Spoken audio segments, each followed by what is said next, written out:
আমার বন্ধুগণ, এই জন্য নবীরা আমাদের আদর্শ, আমার মাদের জন্য আসিয়া আদর্শ, মারিয়াম আদর্শ। সময় যদি থাকে মাদের জন্য মারিয়ামদের জীবন থেকে, আসিয়ার জীবন থেকে কিছু কথা আরো বলবো, জোরে বলি ইনশাআল্লাহ। আল্লাহ রাব্বুল আলামিন রাসূলকে অনেক নবীর কথা স্মরণ করে দিচ্ছেন সূরা মারিয়ামের ভিতরে। ওয়াযকুর ফিল কিতাবি ইব্রাহিম ইন্নাহু কানা সিদ্দীকান নাবিয়্যা। واذكر في الكتاب موسى إنه كان مخلصا وكان رسولا نبيا. واذكر في الكتاب إسماعيل إنه كان صادق الوعد وكان رسولا نبيا. وكان يأمر أهله بالصلاة والزكاة وكان عند ربه مرضيا. واذكر في الكتاب إدريس واذكر في الكتاب إدريس إنه كان صديقا نبيا. جرب لنا الله أكبر. রাসূলকে বলছেন আপনি ইব্রাহিমের কথা স্মরণ করেন, মূসার কথা স্মরণ করেন, ইসমাইলের কথা স্মরণ করেন, ইদ্রিসের কথা স্মরণ করেন। আমি আপনাকে তাদের আপনার আগের নবী করে পাঠিয়েছি। তাদের কথা, তাদের আদর্শকে আপনি লালন করেন। তারা কেমন ছিলেন, তাদের চরিত্রকে আল্লাহ তাআলা নবীর সামনে উপস্থাপন করলেন। আমার বন্ধুগণ, এই জন্য এই দুনিয়াতে চলতে গেলে, ভালো কাজ করতে গেলে আমার আপনার আদর্শ হবে হচ্ছে মুহাম্মদ সাল্লাল্লাহু আলাইহি ওয়াসাল্লাম। যুগে যুগে আল্লাহর পছন্দের বান্দারা সাহাবায়ে কেরাম, ওয়াফআলুল খায়রা লাআল্লাকুম তুফলিহুন। আশা করা যায় তোমরা সফল হতে পারবে। কার কথা? আল্লাহর কথা। তাহলে আল্লাহ তাআলা সূরা হজের শেষ আয়াতের আগের আয়াতে আল্লাহ তাআলা ঈমানদারকে ডাক দিয়ে বলছেন, তোমরা রুকু করো, সিজদা দাও, ইবাদত করো এবং ভালো কাজ করো, তাহলে তোমরা সফল হবে। কি হবে? তোমরা সফল হবে। এরপর আল্লাহ তাআলা বলছেন, ওয়াজাহিদু, তোমরা জিহাদ করো, ফি সাবিলিল্লাহ, ওয়াজাহিদু ফিল্লাহ, তোমরা আল্লাহর জন্য জিহাদ করো। কার কথা? আসতে বলবেন না, কার কথা? আল্লাহর কথা। আমি জানি অনেকের কাছে এখন অনেক রাত হয়ে গেছে, এইদিকে আবার আকাশের বাতাস আমাকে অস্থির করে তুলছে, মানে বাতাসও হয়, আমাদের মনটাও আনচান করে, না জেনে কোন সময় কি যেন হয়ে যায়। তা আসুন, আমি যতক্ষণ আছি আমরা ততক্ষণ থাকবো। জোরে বলি ইনশাআল্লাহ। একটু আমার দিকে তাকান। তো আল্লাহ তাআলা এবার বলছেন, ওয়াজাহিদু ফিল্লাহি হাক্কা জিহাদিহি, তোমরা আল্লাহর পথে জিহাদ করার মতো জিহাদ করো। এটা কার কথা? আসতে বলবেন না, কার কথা? আল্লাহর কথা। জিহাদ মানে অনেকে মনে করেন অস্ত্র দিয়া যা পাবো সামনে সব শেষ করে দেওয়া, এটার নাম জিহাদ নয়। জিহাদ মানে হচ্ছে চেষ্টা করা। এই যে আমরা মাহফিলে বসে আছি, বাতাস আসতেছে, বৃষ্টির সম্ভাবনা, কষ্ট করে আসছি, রিস্ক নিয়ে আসছি, রাত জেগে জেগে বসে আছি, এটাও জিহাদ। এটাও কি বলেন তো? এটা কি জিহাদ নয়? জিহাদ, এটার নাম হলো চেষ্টা। সম্মানিত ভাইয়েরা, ফজরের সময় বিছনা থেকে উঠতে মন চায় না, আজান শুনি, মন চায় না যে আমি বিছনা থেকে উঠি, শরীরটা অলস মনে হয়। এরপরও আমি উঠতেছি সকল অলসতা ত্যাগ করে আল্লাহর মহব্বতে। এই যে আমি চেষ্টা করছি, এটার নাম কি বলেন তো? আস্তে কয়, আরো জোরে বলেন, এটার নাম কি? জিহাদ। জিহাদ জীবনের প্রত্যেকটা কাজেই জিহাদ, কিন্তু হতে হবে কার পদ্ধতিতে? আস্তে, কার পদ্ধতিতে? হাজারো ব্যবসায়ীর মাঝে, অসংখ্য ব্যবসায়ীর মাঝে আপনি অসৎ ব্যবসা করছে, এর মাঝে আপনি সৎ ব্যবসা করছেন। এটা কি বলেন? অসংখ্য বেপর্দা নারীর ভিতরে আপনি মা, আপনি পর্দা নিয়ে চলতেছেন, এটা আপনার জন্য কি? জিহাদ। আপনার সামনে সুন্দরী, একদম ডাহু কলা চোখ, অর্ধলগ্ন দেহ নিয়ে কাপড় চোপড় পরে আপনার সামনে হাজির হচ্ছে একজন নারী, আপনি তার দিকে তাকাতে মন যাচ্ছে, আপনি তাকাচ্ছেন না, এটার নাম কি? বলেন, এটার নাম কি? জিহাদ। আমার বন্ধুগণ, আমার নবীজি বড় একটা জিহাদের ময়দান থেকে সাহাবে কেরামকে রক্তাক্ত দেহ নিয়ে ফিরতেছিলেন। কিছু সাহাবী শাহাদাত বরণ করেছেন। সেই সময় রাসূল বলেন, রাজানা মিনাল জিহাদিল আসগর ইলাল জিহাদিল আকবার, চলো আমরা ফিরে যাই ছোট যুদ্ধের ময়দান থেকে বড় যুদ্ধের ময়দানের দিকে। সাহাবীরা বললেন, ইয়া রাসূলুল্লাহ, এটা কেমন করে সম্ভব? এত বড় জিহাদের ময়দান থেকে আবার এর চাইতে বড় জিহাদের ময়দান কোনটা? আমরা বুঝলাম না ইয়া রাসূলুল্লাহ। আমার রাসূল বলেন, আল মুজাহিদু মান জাহাদা নাফসা, প্রকৃত মুজাহিদ তো সেই যে তার নফসের বিরুদ্ধে জিহাদ করতে পেরেছে। এটাই হলো সবচেয়ে বড় যুদ্ধ। যেরকম আল্লাহু আকবার, এটাই হচ্ছে সবচেয়ে বড় জিহাদ। নির্দিষ্ট সময়ে তারা সেখানে আরাফার ময়দানে হাজির হবেন, তোয়াফে জিয়ারা করবেন, সাফা মারওয়া সাই করবেন, জামারায় পাথর মারবেন, এরপরে ইহরামের কাপড় বেঁধে নিয়ত বেঁধে ইহরামের কাপড় পরবেন। এই যে একটা নির্দিষ্ট পদ্ধতি আল্লাহ তাআলা এই ইবাদতের মধ্যে রেখে দিয়েছেন। আমরা শুরুতেই দোয়া করি আপনার আশপাশ থেকে এবং এই দেশ থেকে যে সমস্ত আমাদের দ্বীনি ভাইরা বোনেরা যারা হজের উদ্দেশ্যে রওনা দিয়েছেন এবং দিবেন, আল্লাহ তাআলা তুমি তাদের সকলের হজকে তুমি আল্লাহ কবুল করে নাও। এত আস্তে আমিন বললেন? আপনি আমিন বললে আপনিও যেতে পারবেন, ঠিক আছে না? একটু জোরে বলি আল্লাহুম্মা আমিন। নিজের জন্য যতই দোয়া করি কবুল হবে না, অন্যের জন্য দোয়া করব, নিজের জন্য দোয়া লাগবে না, এমনি কবুল হয়ে যাবে। বলি আলহামদুলিল্লাহ। আল্লাহ রাব্বুল আলামিন বান্দাকে বোঝাচ্ছেন, আফাগায়রা দীনিল্লাহি ইয়াবগুনা ওয়া লাহু আসলামা মান ফিস সামাওয়াতি ওয়াল আরদ তাওআন ওয়া কারহা। মানুষ কেমন করে আল্লাহর দ্বীন ইসলামকে ছেড়ে দিয়ে অন্য কোনো বিধানের দিকে কেমন করে দৌড়ায়, অথচ আসমান জমিনের মধ্যে যত কিছু আছে সমস্ত সৃষ্টি ইচ্ছাই হোক অনিচ্ছাই হোক আল্লাহর কাছে তারা আত্মসমর্পণ করছে। জোরে বলেন সুবহানাল্লাহ। প্রত্যেকটা প্রাণীর ভিতরে জিকিরের কোনো অভাব নাই, সব প্রাণীর জিকির পরিপূর্ণ আছে। লা তাফকাহুনা তাসবিহাহুম, ও দুনিয়ার মানুষ, তোমরা কোন প্রাণীর জিকিরের আওয়াজ তোমরা শুনতে পারো না, বুঝতে পারো না, কিন্তু কোন প্রাণীর জিকিরে কৃপণতা নাই। কিন্তু বান্দার ভিতরে আল্লাহর জিকিরে কৃপণতা আছে না নাই? আসতে বলে আছে না নাই? আছে। এটা কি দেখার কিতাব না পড়ার কিতাব? বলেন তো, শুধু দেখবো না পড়বো? পড়ার দরকার আছে না নাই? আচ্ছা আমার বন্ধুগণ, কোরআন যত পড়বো আমরা, কোরআন যত স্টাডি করবো আমরা, জান্নাত তত নিকটে চলে আসবে।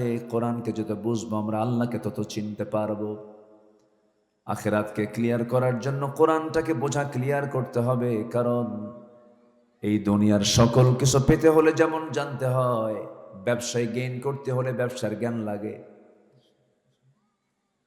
ইলম ছাড়া কোনো কিছুই হয় না। আল্লাহ প্রত্যেক বান্দাকে আকল দিয়েছেন, কিন্তু ইলম দেন নাই।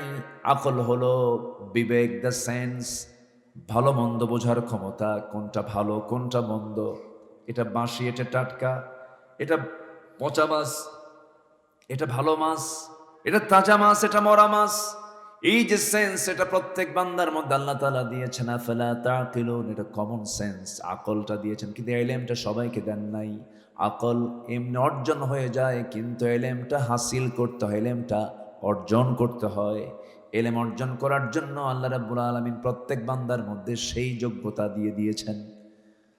আল্লাহ রাব্বুল আলামিন প্রথম ওহী অন্য কোন হুকুম দিয়ে করতে পারতেন, প্রথম ওহীটাই দিয়েছেন। যারা পারেন ঠোঁট মিলিয়ে বলেন, ইকরা বিসমি রাব্বিকাল্লাযী খালাক, খালাকাল ইনসানা মিন আলাক ইকরা ওয়া রাব্বুকাল আকরামুল্লাযী আল্লামা বিল কলম আল্লামাল ইনসানা মা লাম ইয়ালাম। নবী হ্যাঁ, আপনি পড়ুন সেই মহান রবের নামে যিনি মানুষকে সৃষ্টি করেছেন। পড়ুন। রাসূলকে যে পড়তে বলা হলো কোরআন না অন্য কিছু? কি পড়তে বলা হয়েছে? কোরআনকে পড়তে বলা হয়েছে। কিন্তু আজকে জাতি পড়ে কোরআন সহ না কোরআন বাদ দিয়া? কোরআন বাদ দিয়েই তো পড়ে। কোরআন কি বাধ্যতামূলক করা হয়েছে সিলেবাসে? আসতে কয় বলেন, কোরআন কি বাধ্যতামূলক সিলেবাস? অথচ একটা মানুষ গড়ার জন্য, একটা জাতি গড়ার জন্য, একটা সমাজ বিনির্মাণের জন্য যেই গ্রন্থটা সবচাইতে বেশি জরুরি সেটাকে আমরা রেখেছি হলো অতিরিক্ত কিতাব হিসাবে। একটা দেশের নেতৃস্থানীয় ব্যক্তির মুখ থেকে সহি করে কোরআন তেলাওয়াত বের হয় না, পড়তে পারে না। পার্লামেন্টে তেলাওয়াত করতেছে এক এমপিকে, তেলাওয়াত করতেছে কেল হে আল্লাহ হে হেত। শয়তান কই তোর চাইতে আমার তেলাওয়াত ভালো আছে। রাগ করতেছেন নাকি আপনারা? কতগুলো বলবো কারো কোনো সমস্যা নাই তো? আচ্ছা, সম্মানিত ভাইয়েরা, তাহলে আমরা সিদ্ধান্ত নেব, প্রথম হুকুম হচ্ছে আল্লাহ তাআলার হলো পড়ো। কার কালাম পড়ো? আসতে বলবেন না, কার কালাম পড়ো? চিনতে পারবো কাকে? আল্লাহকে। আল্লাহর কালামটা আমরা সুন্দর করে পড়ব। আজকের মাহফিল থেকে সিদ্ধান্ত নিয়ে এখান থেকে যাব, যতদিন বেঁচে আছি সবার আগে আমার কাজ হবে আল্লাহ তোমাকে চেনার জন্য তোমার কালামটাকে বুঝতে হবে। তুমি তো আমার একমাত্র বন্ধু, তুমি তো আমার একমাত্র অভিভাবক। ইন্নামা ওয়ালিয়্যুকুমুল্লাহু ওয়া রাসূলুহু ওয়াল্লাযীনা আমানুল্লাযীনা ইউকিমুনাস সালাতা ওয়া ইউ'তুনাস যাকাতা ওয়া হুম রাকিউন। নিঃসন্দেহে তোমাদের বন্ধু হবে তিনজন। কয়জন? তিনজন বন্ধু হবে। এক নম্বর বন্ধু হচ্ছেন আমার আল্লাহ রাব্বুল আলামিন। নাম্বার 2 হলেন মুহাম্মদ সাল্লাল্লাহু আলাইহি সাল্লাম। নাম্বার 3 হলো যারা ঈমানদার, যারা ঈমান এনেছে।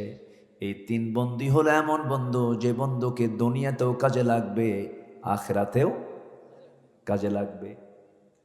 যে বন্ধু আমার আখিরাতে কাজে লাগবে না, সেই বন্ধু আমার প্রকৃত বন্ধু হতে পারে না। আমি সেই বন্ধু কি বন্ধু বানাবো? যে বন্ধু আমার হাসরের কাজে লাগবে, সেটাই হবে আমার প্রকৃত বন্ধু। বন্ধু সেই আমার বন্ধু হবে যে বন্ধুকে দেখলে পরে নবীর কথা মনে হয়, আল্লাহর কথা মনে হয়। আবার আমি যদি আল্লাহর নাম ভুলে যাই, ওই বন্ধু আমার বন্ধু হবে, সেই বন্ধুটা আমার আল্লাহর নামটা আমাকে স্মরণ করে দেবে। সুবহানাল্লাহ বলবেন না? যে বন্ধু আমার আখিরাতের উপকার করবে, যে বন্ধু আমার মুখে আল্লাহর কালাম শুনিয়ে দেবে। সাহাবায়ে কেরাম যখন পরস্পর দেখা করতেন, সালামটাকে হয়ে যেত, একটা সূরা সাহাবীরা পড়ে ফেলতেন, একজন আরেকজনকে শোনায় দিতেন। সেই সূরাটা আমরা সবাই ঠোঁট মিলিয়ে বলি, ওয়াল আসরি ইন্নাল ইনসানা লাফি খাসর। সবাই বলেন ওয়াল আসরি ইন্নাল ইনসানা লাফি খাসরিন ইল্লাল্লাযীনা আমানু ওয়া আমিলুস সালিহাত ওয়া তাওয়াসাউ বিল হাক্কি ওয়া তাওয়াসাউ বিস সাবর। জোরে বলুন আল্লাহু আকবার।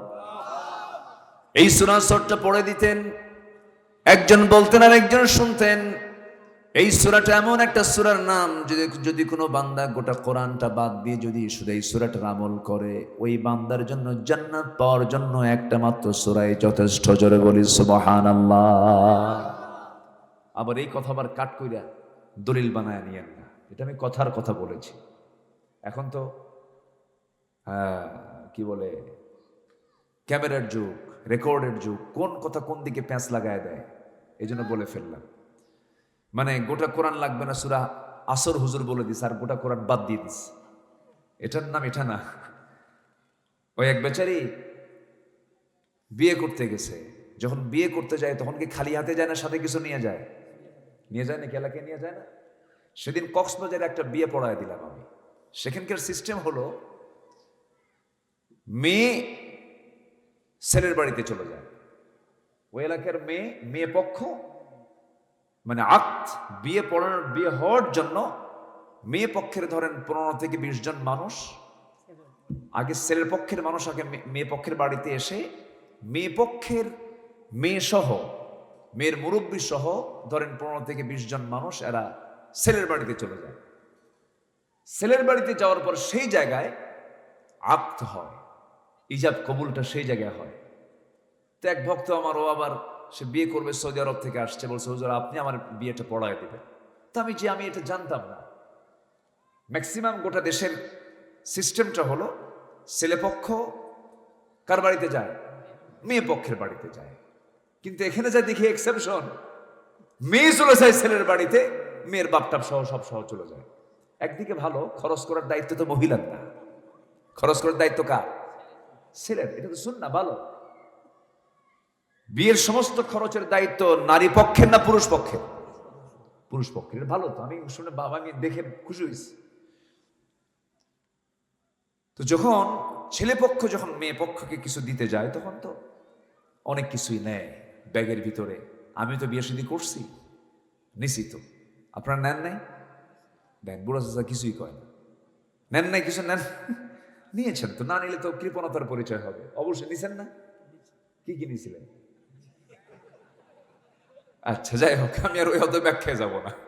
ওনার সেই বিয়ের স্মৃতির কথা মনে করে দিলাম। হয়তো বাড়ি থেকে আজকে গল্প করবে, দেখো বউ আজকে কিন্তু ধরে ফেলছিল হুজুর আমাকে। তো সুটকেস করে ব্যাগে করে কাপড় চোপড়, প্রসাধনী, তারপরে সুগন্ধি, কিছু গহনাও নেয়। গহনা নেয় না? অন্তত কি নেয়? নেয় কিনা বলেন? নাকফুল নেয়। তো ছেলেপক্ষ সবকিছুই নিয়েছে, কাপড় চোপড় সবকিছু নেওয়ার পাশাপাশি একটা এক্সট্রা করে একটা গলার একটা চেন নিছে। সেই চেনটা খুবই সুন্দর। তো মেয়ে পক্ষ সবই রিসিভ করেছে, কিন্তু চেনটা হাতে নিয়ে বলতেছে বরপক্ষকে, এত সুন্দর, আমরা আপনাদের রুচি দেখে খুশি হয়েছি, এত সুন্দর রুচি আপনাদের, তো কোনো কিছু আনা লাগতো না, শুধু যদি চেনটা নিয়ে আসতেন, এই গলার গহনাটা নিয়ে আসতেন, আর কিচ্ছু না আনলেও হতো, এতে আমরা খুশি হয়ে যেতাম। এর মানে কি কাপড় চোপড় পড়ার দরকার নাই নাকি? দরকার আছে কিনা বলেন? আছে। তো সূরা আসর মানে আমি এটা বুঝাচ্ছি যে এত দামি সূরা, এই সূরাটা যদি কেউ ফলো করে জান্নাত পাওয়ার জন্য তার যথেষ্ট। এর মানে যে গোটা কোরআন বাদ যাবে তা না, তবে গোটা কোরআনের যে বক্তব্য আল্লাহ তাআলা নির্যাস করে সংক্ষিপ্ত করে এই সূরার মধ্যে বলে দিয়েছেন। জোরে বলে সুবহানাল্লাহ। সম্মানিত ভাইয়েরা, কিন্তু আমি আজকে ওই সূরা থেকে কথা বলবো না, তো আমি আজকে সূরার নাম দিয়েছি কি বলেন তো? সূরা হজ। সূরা হজের শেষ আয়াত আমি তেলাওয়াত করেছি, লাস্ট আয়াত। আমার ইসমাইল ভাইয়ের সাথে আজকে আমার কিছু মিল পড়ে গেছে। এই দেশে তো বহু আলোচক আছে, কোন নির্দিষ্ট আয়াত নিয়ে কথা বলে না। তাফসীর মাহফিল নাম দেওয়া হয়, কিন্তু সেখানে যে ওয়াজ মাহফিল হয় না, হয় আওয়াজ মাহফিল। কি মাহফিল? আওয়াজ, ঝড় তোলে, আর মাঝে মাঝে নাচানাচিও করে। নাচানাচি হুজুর আছে না নাই? বসেন বসেন, আছে কি না? এগুলো বদমাইশ। যারা মঞ্চে বসে নাচানাচির আহ্বান করে, যারা বলে আল্লাহর দন খাজারে দিয়ে, আল্লাহ গেছে ফাঁকা হইয়া, আল্লাহ গেছে খালি হইয়া, এই কুফুরি কথা যাদের মুখ থেকে বের হয়, জুতা পেটা করে মঞ্চ থেকে নামায় নেওয়া দরকার, ঠিক কিনা? এই মঞ্চটাকে কলুষিত করতেছে এক প্রকার বেদাতি লোকজনগুলো। বেদাতি দরবার আমার দেশে আছে না নাই বলেন? এলাকা অনেকটা বেদাত মুক্ত, আমি খবর তো রাখি।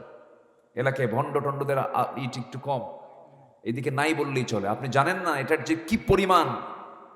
চট্টগ্রামে একটা মাজারের নাম আছে বদনাসার মাজার, বদনা যেটা দিয়া, কি বুঝতেছেন?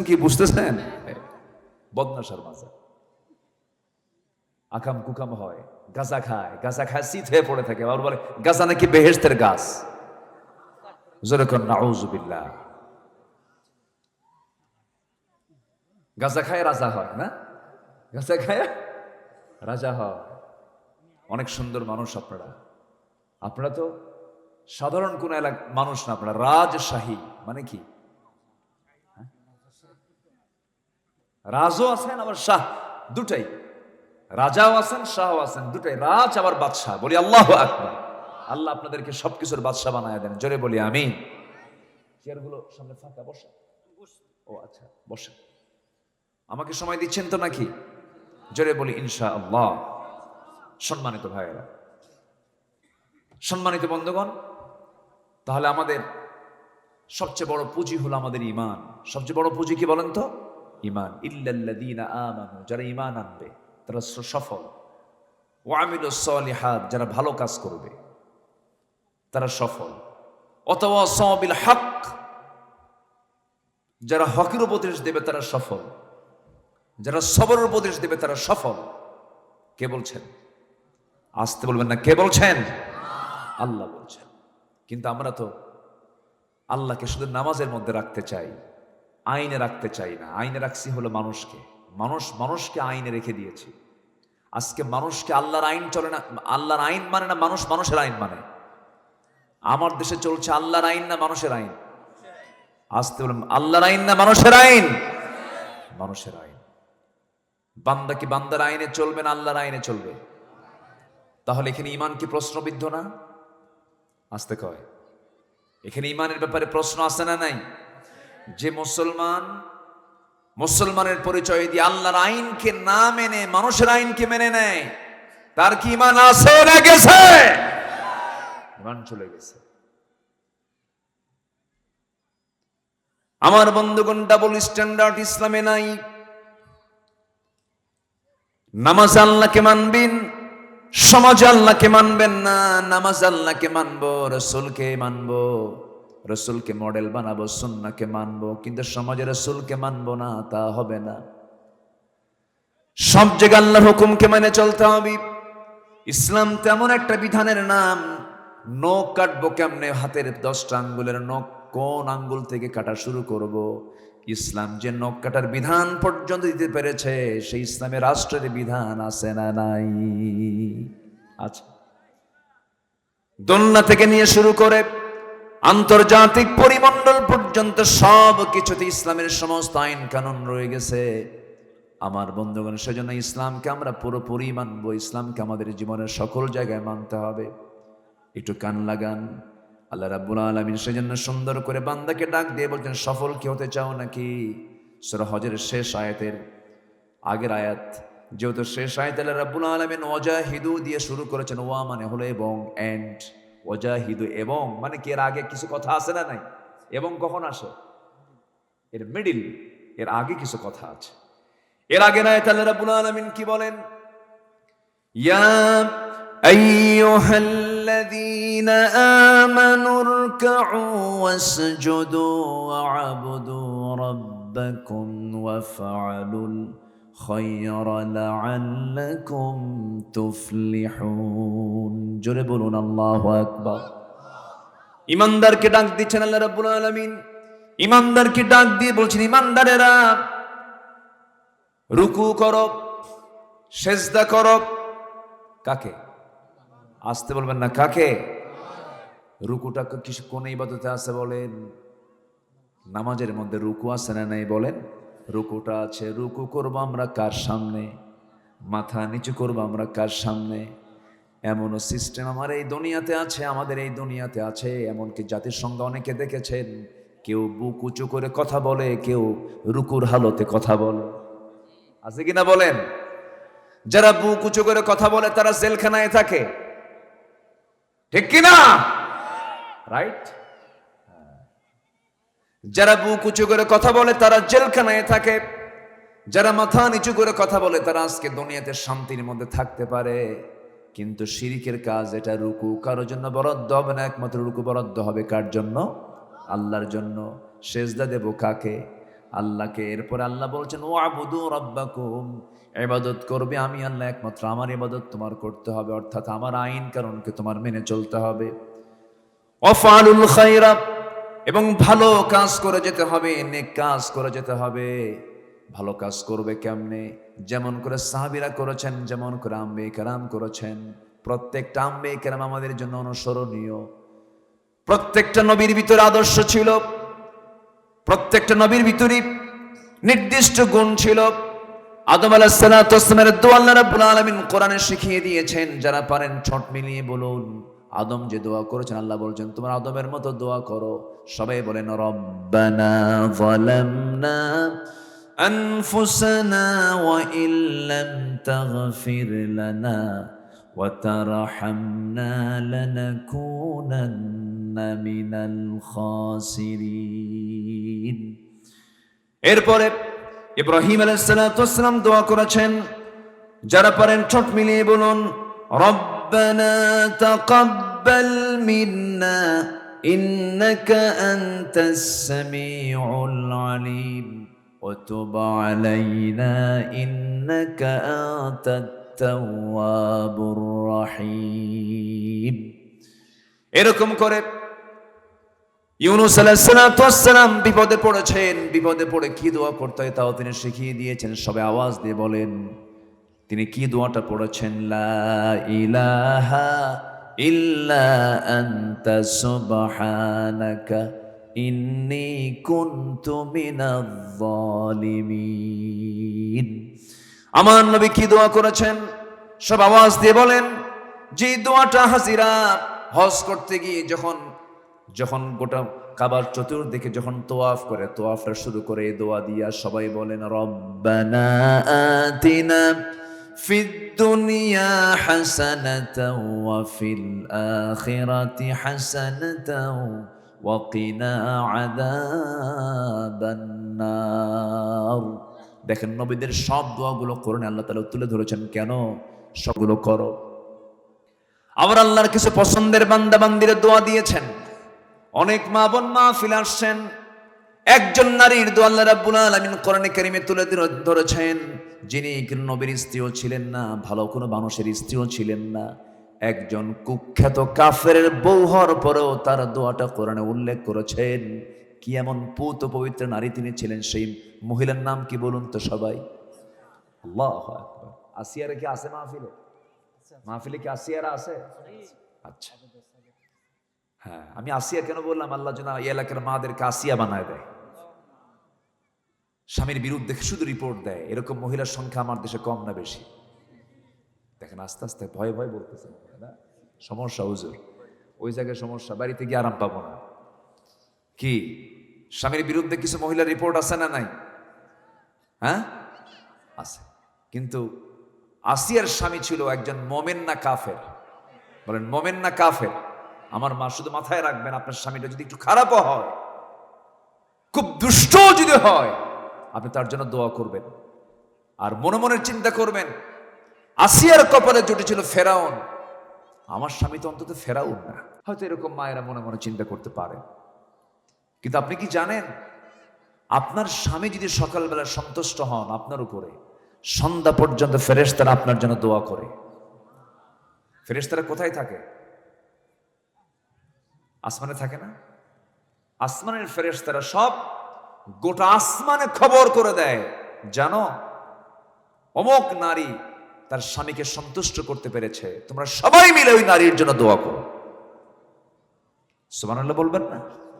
তাহলে স্বামীর দাম ইসলামে আছে না নাই? বইয়ের দাম তো নাই।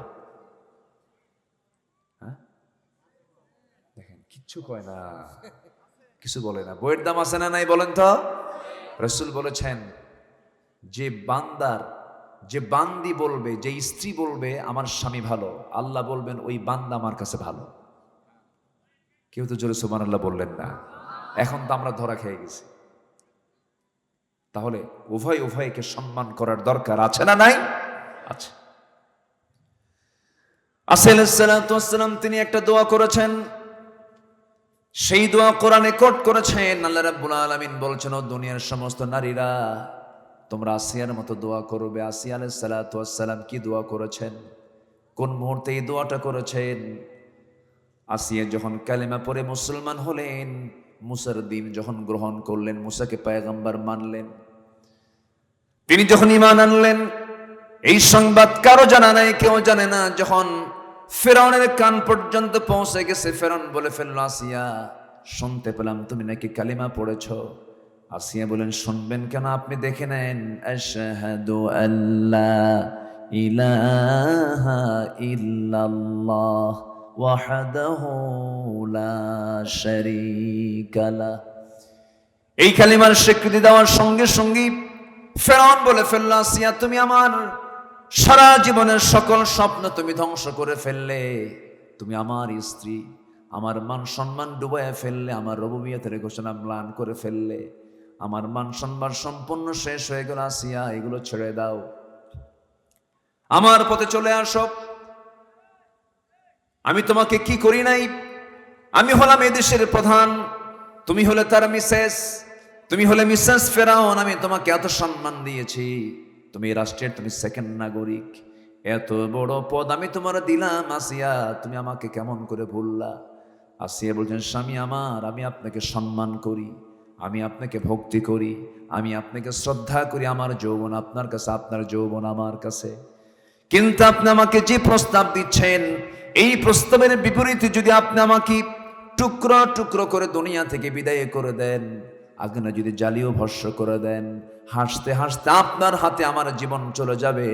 আল্লাহর দিন ইসলাম থেকে আমি আসিয়া এক চুল পরিমাণ নড়ব না। জোরে বলি সুবহানাল্লাহ। ফেরাউন শেষ পর্যন্ত সিদ্ধান্ত নিয়ে নিল,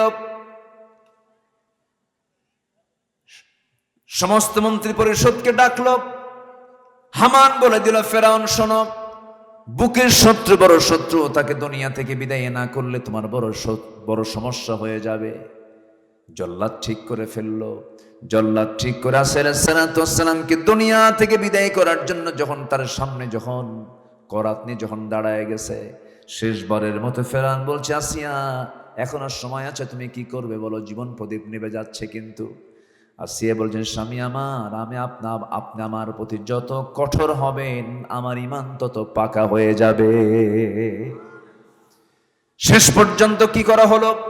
হাত বাঁধা হলো, পা বাঁধা হলো, মাথার উপরে করাত ধরা হলো, বলা হলো এখনো সময় আছে, তুমি কি করবে বলো। আসিয়া বলছেন, আমি আমার নাকের মধ্যে জান্নাতের ঘ্রাণ পেতেছি। আসিয়া আলাইহিস সালামের মাথার উপরে যখন করাতটা লাগায়া দিয়া যখন জল্লাদ যখন চিড়তে লাগলো, সেই সময় আসসালাম হাতটা উঁচু করেছিলেন। কার কাছে চাচ্ছেন? আসতে বলবেন না, কার কাছে চাচ্ছেন? এই কিতাব কিন্তু আসিয়ার ছিল না। আসসালামের কিতাব ছিল তাওরাত। তাওরাত কিতাবের 3 অনুসারী ছিলেন। সেই 4000 বছর আগের মানুষ আসসালাম আল্লাহর কি নৈকট্য হাসিল করলেন, কি মান টানলেন, কি মানের পরীক্ষা দিলেন। সেই আসিয়ার দোয়া আল্লাহ রাব্বুল আলামিন পছন্দ করে সূরা হজের আল্লাহ রাব্বুল আলামিন সূরা তাহরিমের মধ্যে সুন্দর করে বলে দিচ্ছেন। সূরা তাহরিমের শেষ আয়াতের দিকে আসিয়া কি দোয়াটা করেছেন, সেই দোয়া কোট করলেন কোরআনে। আল্লাহ রাব্বুল আলামিন বলেন, আসিয়া কি দোয়া করেছেন, রব্বি বিনিলি ইনদাকা বাইতান ফিল জান্নাতি ওয়া নাজ্জিনি মিন ফিরআউনা ওয়া আমালিহি। আল্লাহ তুমি আমার জন্য বানায় দাও একটা ঘর। কয়টা ঘর বলেন? উনি বেশি ঘর চান নাই, মাত্র একটা ঘর বানায় দাও। তোমার ঘরের সাথে একটা ছোট্ট ঘর বানায় দিবা। তোমার ঘরের দেওয়াল আর আমার ঘরটা যেন পাশাপাশি দেখে যায়। আমি কাউকে চাই না আল্লাহ, আমি তোমাকেও পেতে চাই, তোমাকে আমি সবার আগে পেতে চাই। কারণ 1 নাম্বার বন্ধু আমার কে? আসতে বলবেন, 1 নাম্বার বন্ধুকে। আসসালাম এই দোয়াটা পড়লেন। এই দোয়াটা সম্পন্ন করার সঙ্গে সঙ্গে করাত দিয়ে চিরল, 2 টুকরা হয়ে আসিয়া দুনিয়া থেকে বিদায় নিয়ে দুনিয়াবাসীকে বুঝায় দিলেন, ও দুনিয়াবাসী, দুনিয়ার সমস্ত মহব্বতকে বাদ দিয়া তুমি আল্লাহর মহব্বত তৈরি করো। জোরে কোন সুবহানাল্লাহ। আমার বন্ধুগণ, এই জন্য নবীরা আমাদের আদর্শ, আমার মাদের জন্য আসিয়া আদর্শ, মারিয়াম আদর্শ। সময় যদি থাকে মাদের জন্য মারিয়ামদের জীবন থেকে, আসিয়ার জীবন থেকে কিছু কথা আরো বলবো। জোরে বলি ইনশাআল্লাহ। আল্লাহ রাব্বুল আলামিন রাসূলকে অনেক নবীর কথা স্মরণ করে দিচ্ছেন সূরা মারিয়ামের ভিতরে। ওয়াযকুর ফিল কিতাবি ইব্রাহিম ইন্নাহু কানা সিদ্দীকান নাবিয়্যা ওয়াযকুর ফিল কিতাবি মূসা ইন্নাহু কানা মুখলাসান ওয়া কানা রাসূলান নাবিয়্যা واذكر في الكتاب إسماعيل إنه كان صادق الوعد وكان رسولا نبيا وكان يأمر أهله بالصلاة والزكاة وكان عند ربه مرضيا واذكر في الكتاب إدريس واذكر في الكتاب إدريس إنه كان صديقا نبيا জোরে বলুন আল্লাহু আকবার। রাসূলকে বলছেন আপনি ইব্রাহিমের কথা স্মরণ করেন, মূসার কথা স্মরণ করেন, ইসমাইলের কথা স্মরণ করেন, ইদ্রিসের কথা স্মরণ করেন। আমি আপনাকে তাদের আপনার আগের নবী করে পাঠিয়েছি, তাদের কথা তাদের আদর্শকে আপনি লালন করেন। তারা কেমন ছিলেন তাদের চরিত্রকে আল্লাহ তাআলা নবীর সামনে উপস্থাপন করলেন। আমার বন্ধুগণ, এই জন্য এই দুনিয়াতে চলতে গেলে, ভালো কাজ করতে গেলে আপনার আদর্শ হবে হচ্ছে মুহাম্মদ সাল্লাল্লাহু আলাইহি ওয়াসাল্লাম। যুগে যুগে আল্লাহর পছন্দের বান্দারা সাহাবায়ে কেরাম ওয়াফআলুল খায়রা লাআল্লাকুম তুফলিহুন, আশা করা যায় তোমরা সফল হতে পারবে। কার কথা? আল্লাহর কথা। তাহলে আল্লাহ তাআলা সূরা হজের শেষ আয়াতের আগের আয়াতে আল্লাহ তাআলা ঈমানদারকে ডাক দিয়ে বলছেন তোমরা রুকু করো, সিজদা দাও, ইবাদত করো এবং ভালো কাজ করো, তাহলে তোমরা সফল হবে। কি হবে? তোমরা সফল হবে। এরপর আল্লাহ তাআলা বলছেন ওয়াজাহিদু, তোমরা জিহাদ করো, ফি সাবিলিল্লাহ, ওয়াজাহিদু ফিল্লাহ, তোমরা আল্লাহর জন্য জিহাদ করো। কার কথা? আসতে বলবেন না, কার কথা? আল্লাহর কথা। আমি জানি অনেকের কাছে এখন অনেক রাত হয়ে গেছে, এইদিকে আবার আকাশের বাতাস আমাকে অস্থির করে তুলছে, মানে বাতাসও হয়, আমাদের মনটাও আনচান করে, না জেনে কোন সময় কি যেন হয়ে যায়। তা আসুন, আমি যতক্ষণ আছি আমরা ততক্ষণ থাকবো। জোরে বলি ইনশাআল্লাহ। একটু আমার দিকে তাকান। তো আল্লাহ তাআলা এবার বলছেন ওয়াজাহিদু ফিল্লাহি হাক্কা জিহাদিহি, তোমরা আল্লাহর পথে জিহাদ করার মতো জিহাদ করো। এটা কার কথা? আসতে বলবেন না, কার কথা? আল্লাহর কথা। জিহাদ মানে অনেকে মনে করেন অস্ত্র দিয়া যা পাবো সামনে সব শেষ করে দেওয়া, এটার নাম জিহাদ নয়। জিহাদ মানে হচ্ছে চেষ্টা করা। এই যে আমরা মাহফিলে বসে আছি, বাতাস আসতেছে, বৃষ্টির সম্ভাবনা, কষ্ট করে আসছি, রিস্ক নিয়ে আসছি, রাত জেগে জেগে বসে আছি, এটাও জিহাদ। এটাও কি বলেন তো? এটা কি জিহাদ নয়? জিহাদ, এটার নাম হলো চেষ্টা।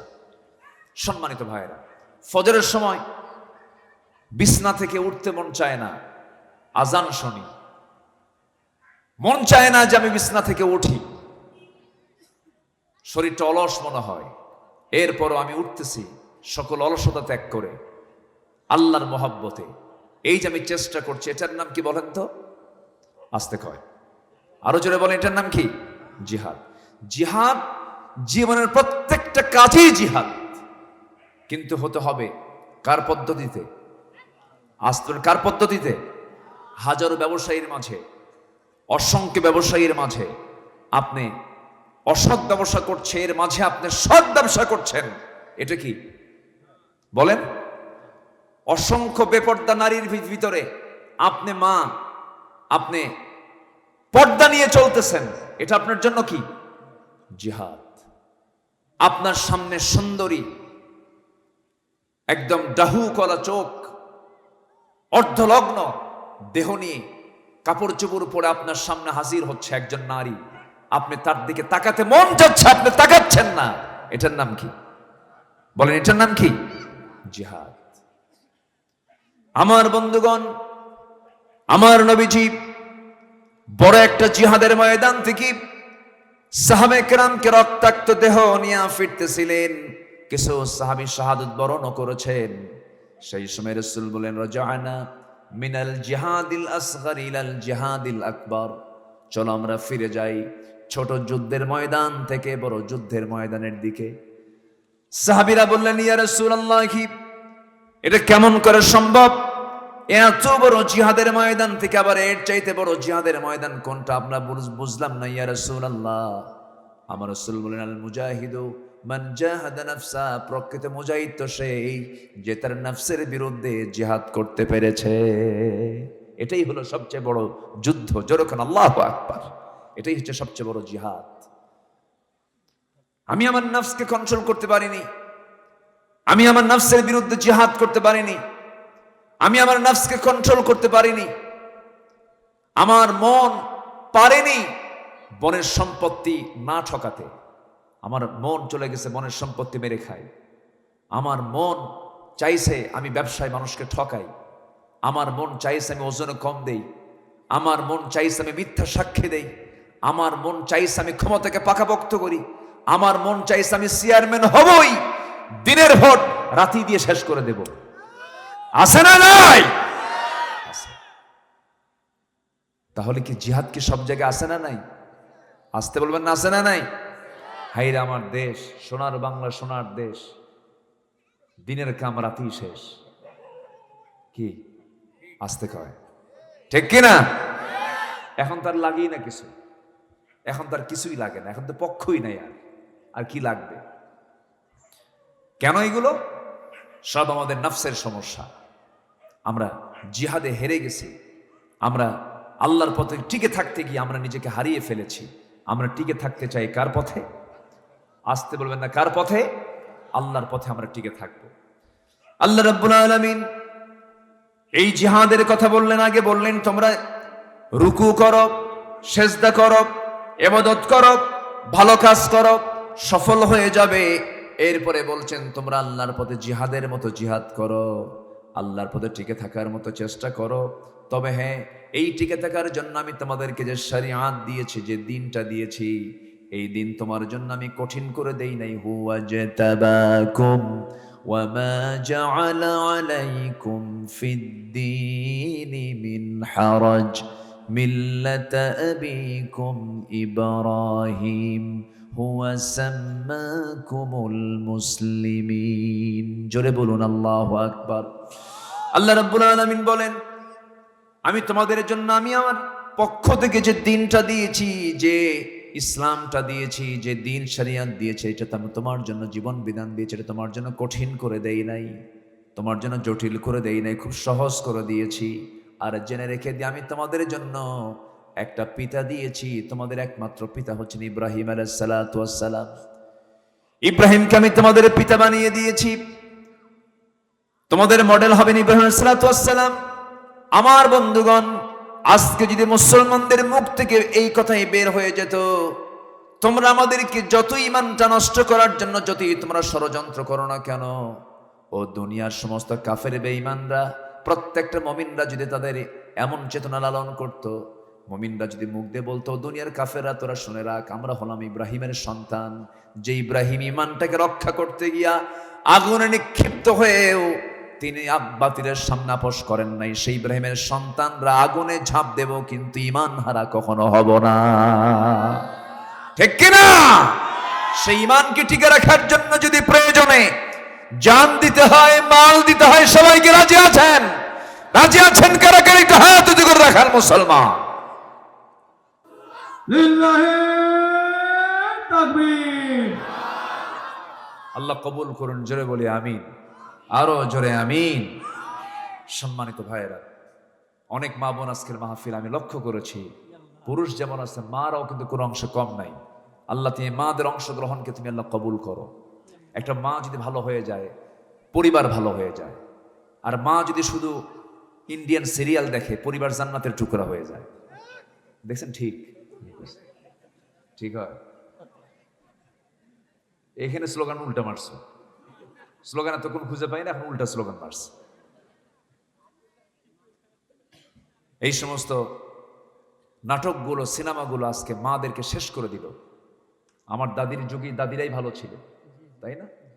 আজকে আচ্ছা বলেন তো, যারা অন্য ধর্মের মানুষ, তাদের সংস্কৃতি কি আমাদের সঙ্গে মিলবে? তাদের সংস্কৃতি কি আমাদের মিলবে? তাহলে অন্য ধর্মের মানুষ যে নাটকগুলো করে, যে সিনেমাগুলো করে, তাদের কপালে তিলক থাকে, তাদের দেহের কাপড় চোপড় থাকে তাদের ধর্মকে প্রাধান্য দিয়ে, এবং পূজা বিভিন্ন উপলক্ষে তারা বিভিন্ন নাটকগুলো করে, তাদের সংস্কৃতিকে সামনে রেখে তাদের তৈরি করা শিল্প, নাটক, সিনেমা মুসলমান কখনো ফলো করতে পারে? আজকে মুসলমান অন্য ধর্মের ধর্মীয় উৎসবে চলে যায়, আছে কি না? ধর্মীয় উৎসবে চলে যায়। আবার এইদিকে ফতুয়া জারি হয়, ফতুয়া দেয় কেউ কেউ, ধর্ম যার যার, উৎসব সবার, বউ যার যার, হক সবার। যেরকম নাউজুবিল্লাহ, এটা হয়, এটা হলো। চাকরি যার যার, বেতন সবার, এটা হলো। কেউ মানবে? চাকরি যার যার, বেতন তার তার, বউ যার যার, হকও তার তার, ধর্ম যার যার, উৎসবও তার তার। তাই যদি না হয়, আমার মসজিদে কোনো হিন্দু ভাই আসে না, নামাজ পড়তে আসে। আমাদের ঈদগাহে কোনো খ্রিস্টান ইহুদি ঈদগাহে আসে না। আপনি কেন যান? দুর্গা পূজার নারিকেলের নাড়ু বিসমিল্লাহ কয়ে খাও, যেরকম নাউজুবিল্লাহ। এগুলো নোংরামি, এগুলো গর্হিত কাজ, হারাম কাজ। তাদের ধর্মীয় কোনো কাজে আমার আপনার যাওয়ার কোনো প্রয়োজন নাই। সম্মানিত ভাইয়েরা, ওরা নারীকে, আমরা না, মানে আমাদের মধ্যে কিছু মুসলমান নারিকেলের নাড়ু যা খায়, আচ্ছা ওরা কি কুরবানির দিন এসে গোশত খায়? গরুর গোশত খায়?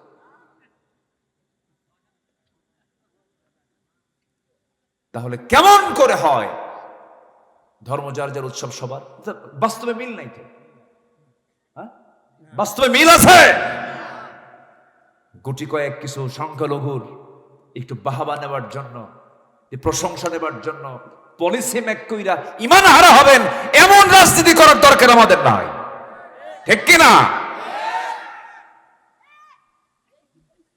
হ্যাঁ বাবু, তুমি এবার তাজা হয়েছো, খুব ভালো, ঘুম ভাঙছো, খুব সুন্দর। আল্লাহ তুমি মাহফিলকে কবুল করো, জোরে বলি আমিন। নূহ আলাইহিস সালামের নাম শুনছেন সবাই? উনি একটা কি বানিয়েছিলেন বলেন তো? জাহাজ বানিয়েছেন। কি বানিয়েছেন বলেন? জাহাজ। নৌকা তো ছোট কিছু বোঝায়, এই যে ওই কি বলে ডিঙ্গি, হয়তো নদীর পার থেকে ওপারে যেতে হবে। উনি জাহাজ বানিয়ে লিতাজরিয়াল ফুলক। হ্যাঁ, পৃথিবীতে সবচেয়ে বড় যানবাহন কি বলেন তো এখনো? বলেন, জাহাজ।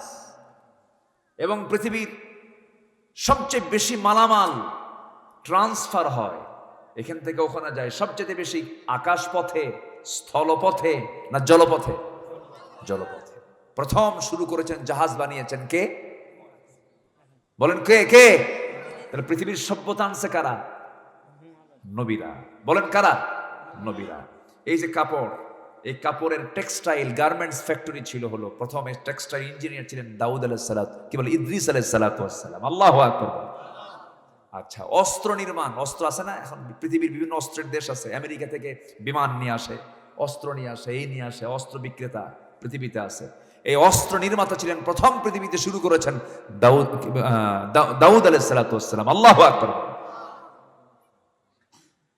এবং পৃথিবীতে প্রথম কৃষিকাজের রূপকার ছিলেন আমার আব্বা আদম আলাইহিস সালাতু ওয়াস সালাম। সুবহানাল্লাহ বলবেন না? তিনি ছিলেন কৃষক। আমরা কি এদেশের মানুষ কি বলেন? কৃষক।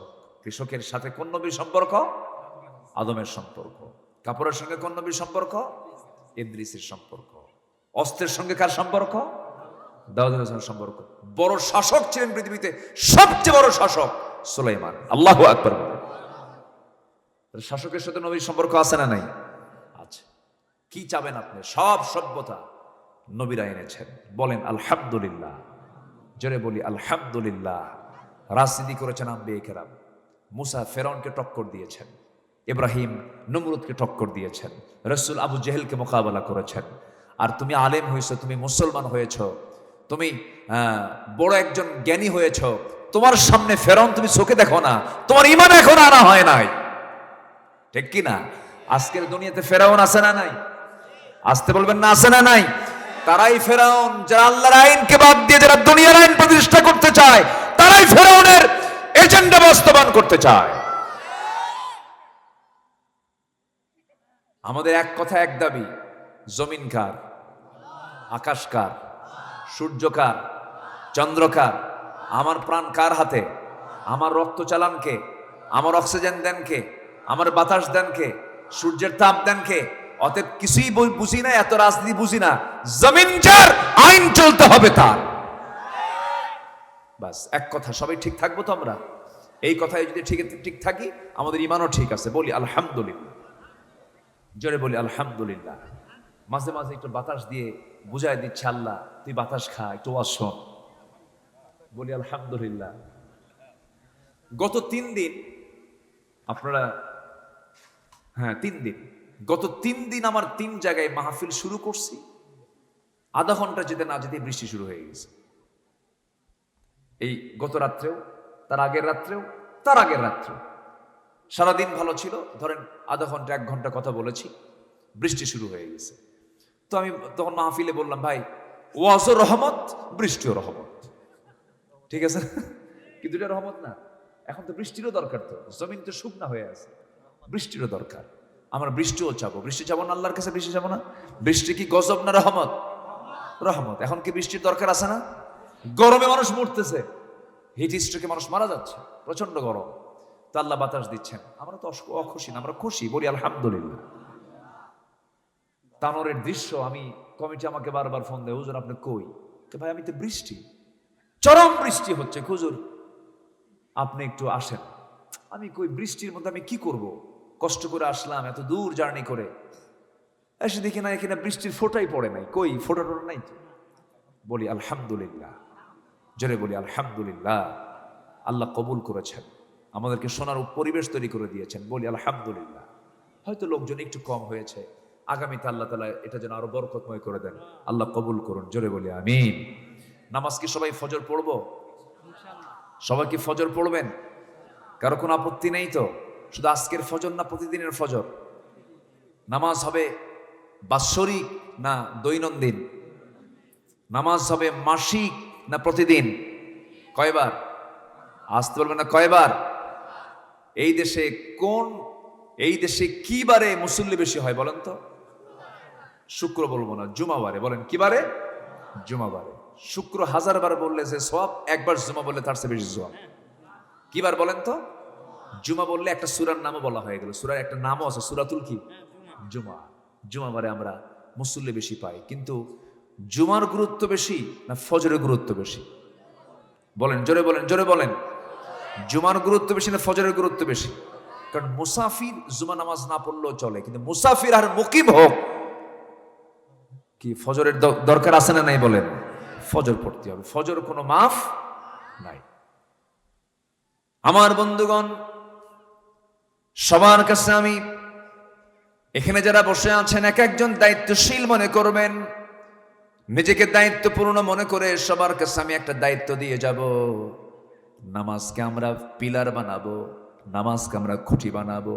নামাজের মধ্যে রুকু আছে, নামাজের মধ্যে সেজদা আছে, নামাজের মধ্যে কল্যাণ আছে, নামাজের মধ্যে রহমত আছে, নামাজের মধ্যে জাহান্নাম থেকে বাঁচা আছে। নামাজটাকে খুঁটি মনে করে, আসসালাতু ইমাদুদ্দিন ফাকাদ আকামাহা ফাকাদ আকামাদ্দিন ওয়া মান তারাকাহা ফাকাদ হাদামাদ্দিন। নামাজটাকে ভিত মনে করে, স্তম্ভ মনে করে ব্যক্তি জীবনে, পরিবার জীবনে নামাজ কেন্দ্রিক জীবন আমরা গড়ার চেষ্টা করি। নামাজ যারা জমিনে কায়েম করতে চায় সেই দলে আমরা অংশগ্রহণ করি। যে দলে নামাজ নাই, যে দলে নামাজের কথা নাই, যে দলে নামাজের কর্মসূচি নাই, যে দলে নামাজ কায়েমের কোনো কথা নাই, সেই দলের কাছেও আমরা যাব না। রাজি আছেন সবাই? সবাই কি রাজি আছেন? নামাজের কথা বলেন এমন দল নাই দেশে, আছে কি না? মানে একটা নেতা এরকম, আপনি ইসলামী দল ছাড়া আপনি এমন কোন নেতা পাবেন কিনা জানি না, যে নেতা তার কর্মীদেরকে বলে তোমরা নামাজ পড়ো। এরকম কোন বিবৃতি আমি পাই নাই পর্যন্ত, আমি পাই না। নামাজ পড়ো, 5 ওয়াক্ত তোমরা নামাজ পড়ো। এই জাতির লোকেরা, আমি তোমার দেশের অমক মন্ত্রী বলছি, আমি অমক বলছি, আমি রাষ্ট্রের পক্ষ থেকে বলে দিচ্ছি তোমরা 5 ওয়াক্ত নামাজ পড়ো। এমন জাতীয় কোনো বক্তব্য শুনছেন? কোনো কানে আসছে? অথচ জাহান্নাম থেকে বাঁচার জন্য 1 নাম্বার উপদেশ কি, 1 নাম্বার অর্ডার কি? নামাজ। তাহলে যেই নেতারা পদে বসে আমার নেতার পরিচয় দিয়ে বসে আছে, আমাকে জাহান্নাম থেকে বাঁচানোর জন্য অন্তত নামাজের একটা কথা বলো না, সে কি আমার বন্ধু না দুশমন? দুশমন। সম্মানিত ভাইরা, কি ঠিক আছে না? হ্যাঁ, সম্মানিত ভাইরা, সন্তানকে আদর করে অনেক বাপ মা। না বাবা ঘুম আসছে ফজরের সময়, এটা ডাক দেওয়া যায় বলে, কিন্তু না থাক, এরকম বলে না, বলো না ঘুমাক। কিন্তু না না, ওই সময় ভাবতে হবে এই যে সন্তানটা আরামে ঘুমাচ্ছে, জাহান্নামের আগুন যে ভয়ঙ্কর, জাহান্নামের আগুনে পড়লে যে ক্ষতি হবে, এই ঘুমের মধ্যে যে সে আপনি বরকত মনে করছেন, ওই বরকতের চাইতে জাহান্নামের আযাবটা বলেন ভয়ঙ্কর কম না ভয়ঙ্কর বেশি? ভয়ঙ্কর বেশি। জাহান্নামের ভয়কে মাথায় যদি নিয়ে নেন, ওই সময় কিন্তু আপনার সন্তানকে আপনি চাবেন, সন্তানকে জাহান্নাম থেকে কেমনে বাঁচানো যায়। ধরুন ফজরের সময় ওই বাড়িতে আগুন লাগছে, কি লাগছে? আগুন লাগছে। এখন আপনি বলবেন না বাজান ভালো করে ঘুমাক, আগুন লাগছে তো কি হয়েছে, একটু ঘুম দরকার তো, কি আপনি কি ওই সময় রাখবেন ওরে? বরঞ্চ কি করবেন, ও বাবা তাড়াতাড়ি ওঠ, আগুন লাগছে তাড়াতাড়ি ওঠ, জীবন চলে গেল, তাড়াতাড়ি ধরে সব মাসা ধরে সব জোরাজোরি করে টেনে নিয়ে চলে যাবেন।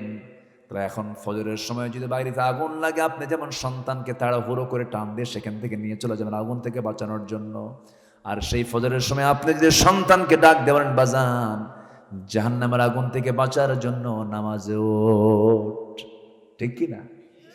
নামাজের টান দিয়ে দিবেন, দাঁড়ায়া যাবেন। নামাজ যদি না পড়ে 10 বছর পার হয়ে গেছে, পরিবার থেকে শাসনটা গোটায় নিও না, লাঠি দিয়ে পিটাও। বলেছেন মুহাম্মদ সাল্লাল্লাহু আলাইহি ওয়াসাল্লাম, ভয় দেখাও, চোখ দিয়ে শাসন করো, হাত দিয়ে শাসন করো, মৃদু প্রহার করো।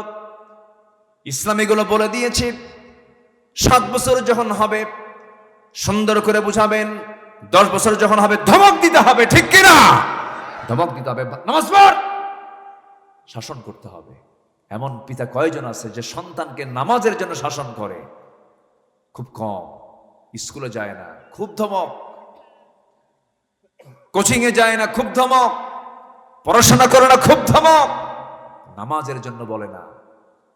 আপনি আদর্শ পিতা হতে পারেন নাই। যে মা যে পিতা তার সন্তানকে ফজরে ডাক দিতে পারে না, এটা অযোগ্য, ব্যর্থ পিতা, ব্যর্থ মাতা। রাগ করতেছেন নাকি আপনারা? এগুলো খেয়াল করতে হবে। আমার এই কথাগুলো শুধু আপনি শুনছেন না, এই প্রযুক্তির কল্যাণে কোটি কোটি মানুষের কাছে আলোচনাগুলো চলে যাচ্ছে, কোটি কোটি মানুষের আলোচনাগুলো শুনবে। আল্লাহ তাআলা আমাদের সবাইকে এগুলো আমল করার তৌফিক দান করুন। জোরে বলি আল্লাহুম্মা আমিন, জোরে বলি আল্লাহুম্মা আমিন। তাহলে আমাদের জাতির পিতাকে, জোরে জাতির পিতাকে তার সন্তানকে কি সুন্দর করে নসিহা করেছেন। এমনি পিতা হননি, আবার সন্তানও কম না। এই যে কোরবানি আসতেছে, সব কোন নবী দুজনের স্মৃতি বলেন তো? বলেন। বাপ আর বেটা, বাবার নাম কি? ছেলের নাম কি? ইসমাইল। এই দুজনের স্মৃতি সব জায়গায়, সব জায়গায়। আল্লাহু আকবার বলেন। আল্লাহর ঘর কাবা, হজে গেছেন তো? ওই কাবাটা কনস্ট্রাকশনের মূল রাজমিস্ত্রি হচ্ছেন ইব্রাহিম আলাইহিস সালাতু ওয়াস সালাম। আল্লাহু আকবার। ওখানে মাকাম ইব্রাহিম আছে, ওই পাথরের উপরে পা রেখে তিনি কাজ করেছেন। পাথরটা লিফটের মতো কাজ করতো। সুবহানাল্লাহ। তিনি এই সুন্দর, এটা হবে মেবি 40 ফিট উঁচা হবে, 40 ফিট উঁচা হবে, 38 থেকে 40 ফিট উঁচা হবে। চতুর্দিক মানে 4 কোণা বিশিষ্ট একটা ঘর। কিন্তু ঘরটার কালার কিন্তু কালো না, ঘরটার কালার কিন্তু কালো না, কিন্তু এটাকে কালো কাপড় দিয়ে মুড়ানো হয়। বছরে একবার চেঞ্জ করা হয়, সেটা হলো আরাফাতের দিন। কিসের দিন বলেন? আল্লাহ তাআলা আমাকে নিজের চোখে এগুলো দেখিয়েছেন। এবং আল্লাহর মেহেরবানি, ওই কাবা শরীফের যে কাপড়টা, সেই কাপড়ের একটা অংশ কিসওয়া আমাকে উপহার স্বরূপ দেওয়া হয়েছে। আমার বাসায় আমি এটাকে সংরক্ষণ করেছি, আমাকে সেখান থেকে বিশেষভাবে আমাকে দেওয়া হয়েছে। তো যাই হোক, নিজের আমিত্ব প্রকাশ আমি করব না, এটা কথায় বলে ফেললাম, এটা বেশি বলে ফেললাম, এটা দরকার ছিল না। তো সম্মানিত ভাইয়েরা, তো এই কাবা নির্মাণ করেছেন, এই কনস্ট্রাকশন করেছেন হলো ইব্রাহিম আলাইহিস সালাতু ওয়াস সালাম এবং তার ছেলে ইসমাইল। ইসমাইল হচ্ছেন লেবার, আর মূল মিস্ত্রিকে জোগাড় টোগাড় দিতেন, আগায় দিতেন। সেই ইসমাইল আলাইহিস সালাতু ওয়াস সালামের কত স্মৃতি আছে, সেখানে যাবেন। আল্লাহ তাআলা তুমি সবাইকে যাওয়ার তৌফিক দিয়ে দাও। হজের সময় তো, এই জন্য সূরা হজের হালকা হালকা কিছু কথা আমার আলোচনার মধ্যে একটু একটু করে ঢুকায় দিলাম। আল্লাহ তাআলা সবাইকে যাওয়ার তৌফিক দিয়ে দাও, জোরে বলি আমিন। একজন মহিলা দৌড় মেরেছিলেন পানির জন্য, কে বলেন তো? বলেন কে কে? স্বামীকে কি সম্মান কম করেছেন না বেশি করেছেন? স্বামী ধরে নিয়ে একটা মরু এলাকায়, জনমানবহীন এলাকা, কিচ্ছু নাই, কেউ নাই, ওই জায়গায় রেখে যাচ্ছেন। একটা বারের জন্য তিনি ধমক দিলেন না, রাগ করলেন না, কিচ্ছু বললেন না।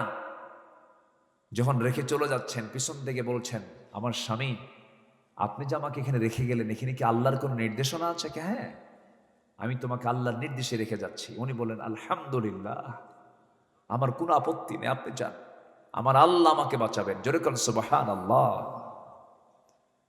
সন্তান ডেলিভারি হয়ে গেছে, যাবেন না? আপনারা যাবেন না ওই জায়গায়? আসতে কয়, আপনারা ওই সমস্ত জায়গায় যাবেন না আপনারা ইনশাআল্লাহ? আল্লাহ তুমি সবাইকে, প্রত্যেককে, সবাইকে যাওয়ার তৌফিক দিয়ে দাও, জোরে বলি আমিন। এক রিকশাওয়ালা, 2015 সালে আমি সেকেন্ড টাইম যখন হজে যাই, 2015 সাল, এক বেচারি আমার খুব ভক্ত, বাড়ি মেবি খুলনা অঞ্চলে হতে পারে, আমার খেয়াল নেই, দৌড় মেরে এসে আমাকে জড়ায় ধরল। জড়ায় ধরে বলে, হুজুর আমি আপনার ওয়াজ শুনি, আপনার আলোচনাগুলো শুনি, আমি হজে আসছি হুজুর, আমি রিক্সা চালাই। কি চালায়? রিক্সা চালায়। কি রিক্সা চালান আপনি? কেমনে আসেন হজে? হুজুর 20টা বছর ধরে আমি রিক্সার যে জমানো টাকা, প্রত্যেক দিন যেটা পাই, সেখান থেকে 20 টাকা করে প্রত্যেক দিন আমি সরায় রাখতাম।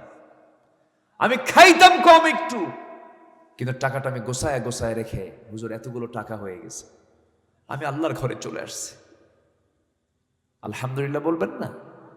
ইচ্ছা থাকলে কি হয়? উপায় হয়, বের হয়ে যায়।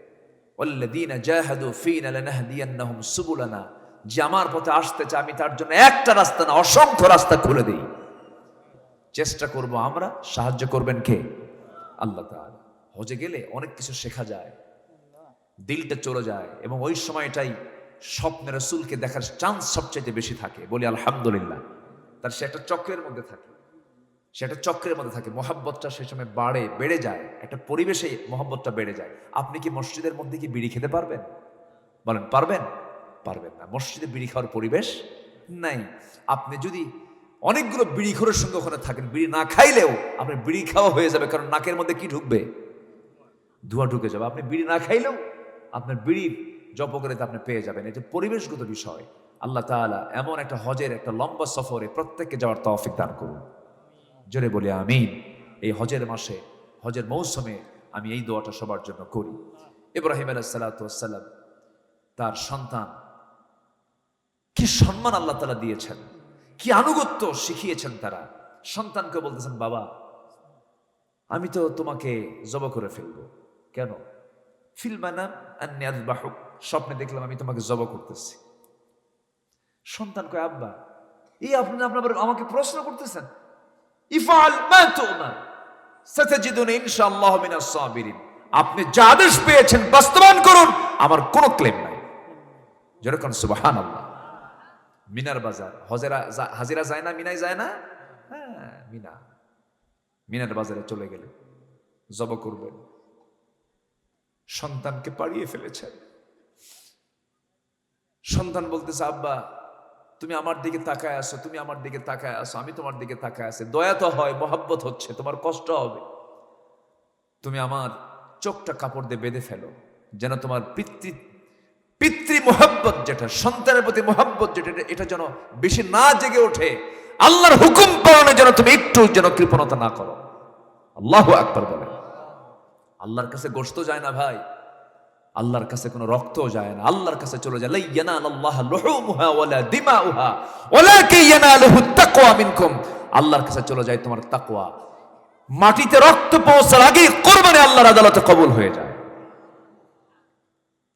সম্মানিত ভাইয়েরা, এই শিক্ষাগুলো দিয়েছেন মিল্লাতা আবিকুম ইব্রাহিম। ইব্রাহিম ইসলামের এই সুন্নাহগুলো আল্লাহ তাআলা আমাদের মাঝে দিয়েছেন, আমরা এই সুন্নাহগুলো পালন করব। জোরে বলি ইনশাআল্লাহ। আল্লাহ রাব্বুল আলামিনের পরে বলছেন, অতএব তোমরা, দেখেন আয়াতের কি মিল না। এরপর আল্লাহ রাব্বুল আলামিন ফা মানে কি, অতএব তোমরা কি করবি, ফাকিমুস সালাতা ওয়া আতুস যাকাতা ওয়া'তাসিমু বিল্লাহ হুয়া মাওলাকুম ফানি'মাল মাওলা ওয়া নি'মান নাসির। কিছু কিছু আয়াত থাকে ছোট্ট আয়াত, কিন্তু অনেক লম্বা ব্যাখ্যা লাগে, কিন্তু এই সমস্ত আয়াতের তেমন ব্যাখ্যার প্রয়োজন হয় না, আল্লাহ নিজেই ব্যাখ্যা করে দিয়েছেন। অতএব তোমরা কি করবে, নামাজ কায়েম করবে, যাকাত আদায় করবে, আল্লাহকে শক্ত করে ধরবে, আল্লাহর দ্বীনকে শক্ত করে ধরবে। জেনে রেখে দিও তিনি তোমাদের একমাত্র অভিভাবক। এখন মরে যাব, মরার পরে আমার কোনো বন্ধু আছে নাকি বলেন তো? কেউ কোনো বন্ধু আছে নাকি? ছেলেও নাই, মেয়েও নাই, বউ নাই, বাচ্চা নাই, ভাই নাই, বোন নাই, অতিথি নাই, আত্মীয় স্বজন নাই, প্রতিবেশী নাই।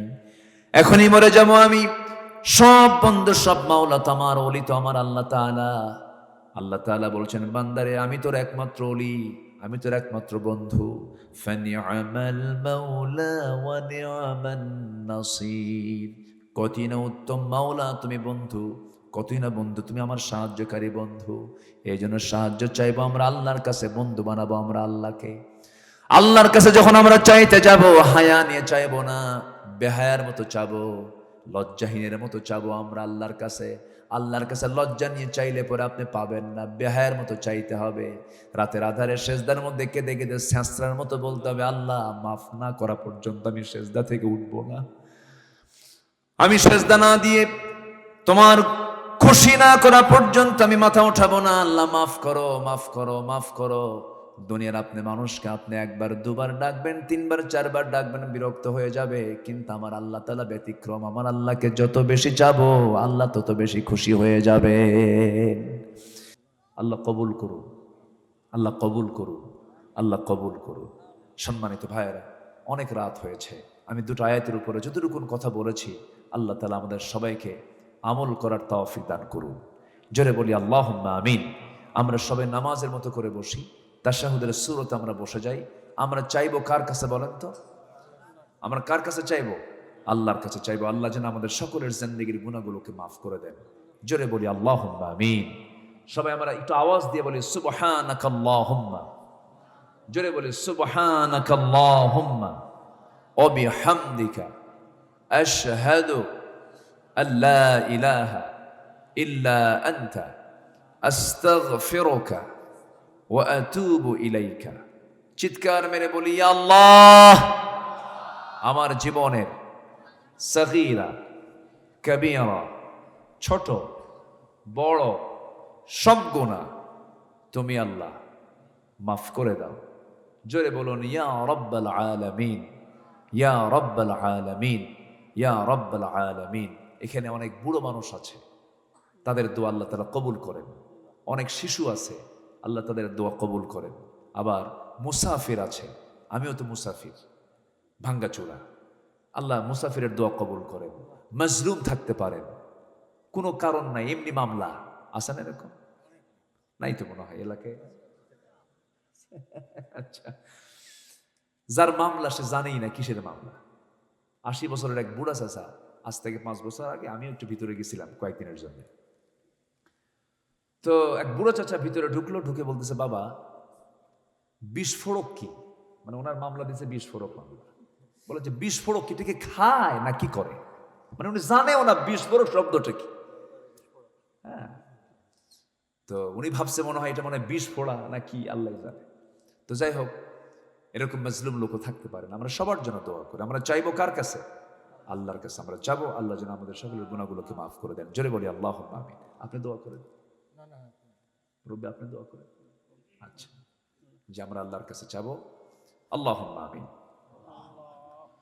রব্বানা যালামনা আনফুসানা ওয়া ইল্লাম তাগফির লানা ওয়া তারহামনা লানাকুনান্না মিনাল খাসিরিন। রব্বানা لا تزغ قلوبنا বা'দা ইয হাদাইতানা ওয়া হাব লানা মিন লাদুনকা রাহমাতান ইন্নাকা আনতাল ওয়াহ্হাব। গভীর রাত, নিঝুম রাত, ঝিমানো রাত্রিতে চাঁদের মতো হাজারো মুসলমান নরনারী নিয়ে তোমার কালামের দুটো আয়াতকে সামনে রেখে যৎকিঞ্চিত কিছু কথা বলেছি, সে শান্তি সে তোমার শাহী দরবারে কাঙ্গাল ভিখারির মতো দুটো হাত পেতেছি। আল্লাহ, গুনার দিকে নজর দিও না, বান্দা মনে করে তামাম জীবনের সমস্ত গুনাহগুলোকে মেহেরবানি করে মাফ করে দাও। জনম দুঃখিনী মা যার বিদায় নিয়েছেন, জিন্দেগির গুনাহগুলো মাফ করে দাও। কবর গুলোকে জান্নাতের টুকরা বানায়া দাও। অনেক আলোচনা শেষ করে বাড়ি ফিরে যাব, বাড়িতে ফিরে গিয়ে সব দেখবো, কিন্তু মাকে পাবো না রে। যেই মার দিকে তাকালে বরকত নাসিল হয়, যেই মার দিকে তাকালে রহমত নাসিল হয়, সেই বরকতি মা, সেই বরকতি বাপ যার জান চলে গেল। জিন্দেগির গুনাহগুলো মাফ করে দাও, কবরগুলোকে জান্নাতের টুকরা বানায়া দাও। আব্বা আম্মার জন্য কি দোয়া তাও তুমি আল্লাহ শিখিয়ে দিয়েছো। সবাই হাতটা উঁচু করুন, আল্লাহর শেখানো দোয়া পড়ে দিল থেকে আওয়াজ দিয়ে দিয়ে আমার সঙ্গে আওয়াজ দিয়ে দিয়ে সবাই বলুন, রব্বিরহামহুমা কামা রব্বায়ানি সগীরা, রব্বিরহামহুমা কামা রব্বায়ানি সগীরা, রব্বিরহামহুমা কামা রব্বায়ানি সগীরা। আল্লাহ, তোমার দরবারে প্রার্থনা করি, সবার খবর তো জানা যায়, কিন্তু কবরে যে একবারে চলে গেল আর কোনো খবর দুনিয়াবাসীর কাছে থাকে না। ও আল্লাহ, আশেপাশে কত মাইয়াত শুয়ে আছেন, কবরবাসী হয়েছেন।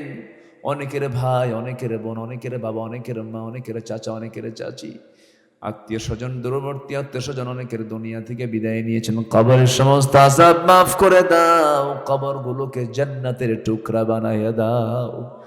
দুনিয়া থেকে কোন দিন বিদায় হব জানি না, ডান হাতে আমলনামা না আসা পর্যন্ত মরণ দিও না। আয় আল্লাহ তাআলা, তোমার বান্দাগুলোকে নিয়ে এমন সময় হাত তুলেছি, মুসলমানদের পায়ের তলায় যখন মাটি নাই, মুসলমানদের কিবলা বাইতুল আকসা অবরুদ্ধ হয়ে আছে।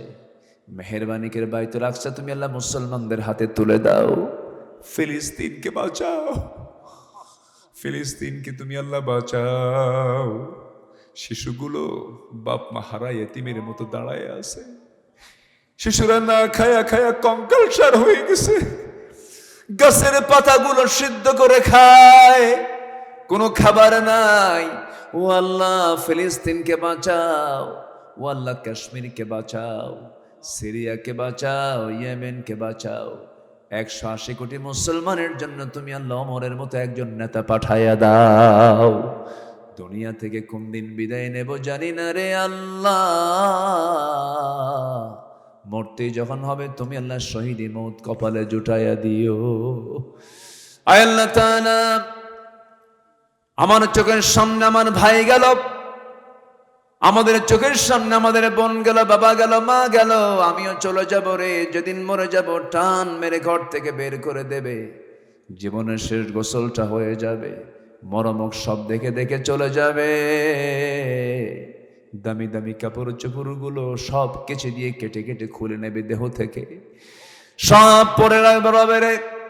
আমাকে টেনে হেঁচড়ে ঘর থেকে বের করে দিবি, জীবনের শেষ গোসলটা হয়ে যাবে, মরামক সব দেখে দেখে চলে গেল। 24 ঘন্টা যাবে না, মাথার চুলগুলো খসে খসে পড়বে।